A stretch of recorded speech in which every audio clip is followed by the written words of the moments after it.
संस्कृति को आगे ले जाने वाले, इस परिसर में आने वाले, कवि चौपाल को अपने रंग से सजाने वाले सभी आगंतुकों का हृदय से आभार, धन्यवाद, स्वागत।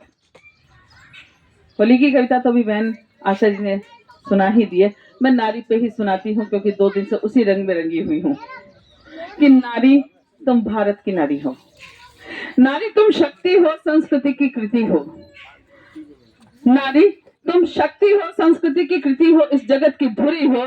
तुम अपना पथ मत भूलो, तुम अपना पथ मत भूलो।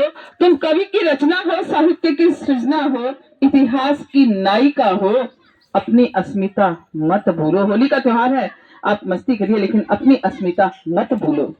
तुम्हारी कल्पना गगन से भी ऊंची है, हे नारी, तुम्हारी कल्पना गगन से भी ऊंची है, तुम्हारे मन में समुद्र सी गहराई है, इस सृष्टि में तुम्हारा ही तो राज है। भारत के उच्चतम पद से लेकर के आप बीकानेर तक देख सकते हैं कि सृष्टि में तुम्हारा ही राज है। अब तुम अराजकता मत अपनाओ, नारी तुम अपना पथ मत भूलो।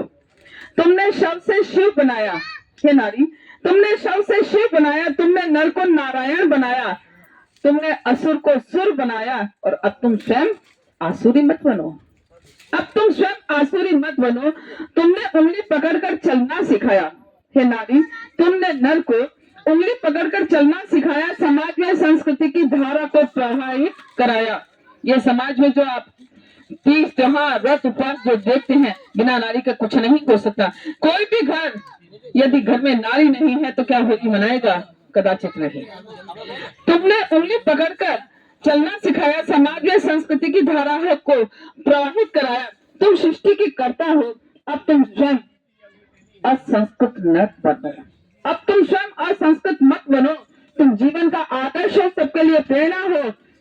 अपने इन आदर्शों को मिट्टी में मत मिलाओ, नारी तुम अपना पथ मत भूलो। तुमने झूठ प्रहलाद उपजाए, तुमने झूठ प्रहलाद उपजाए, तुलसी और सूर बनाए, रामकृष्ण भी तो तेरी ही देन है। फिर भी ऐसे रत्न उपजाओ, आज आवश्यकता है भारत राष्ट्र को, तुम फिर से ऐसे रत्न उपजाओ।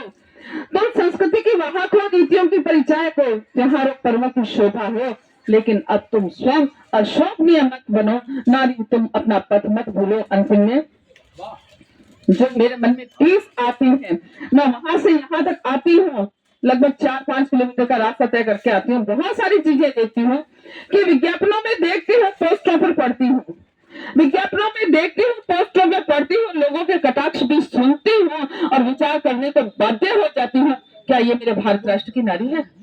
क्या ये मेरे भारत राष्ट्र की नारी है? मेरे देश में तो सीता सावित्री थी, गार्गी मैत्री जैसी विदुषी थी, और जरा जैसी चिकित्सक थी। दुनिया की पहली महिला सर्जन है वो जरा, जिसने जरासंध की सर्जना की थी और उस सर्जन उसका चीरफाड़ करके और उसको नया जीवन दिया था। मेरे राष्ट्र में तो सीता सावित्री थी, गार्गी मैत्री जैसी विदुषी थी और जरा जैसी चिकित्सक थी। फिर आज ही पोस्टों वाली नारी कहाँ से आ गई? आज ही पोस्टों वाली, विज्ञापनों वाली नारी कहाँ से आ गई? क्यों? क्योंकि निश्चय ही संस्कारों का पतन हुआ है, विचारों का ह्रास हुआ है, संस्कृति का संक्रमण हुआ है, पाश्चात्य आंधी चली है और अर्थ में सारा संसार हुआ है।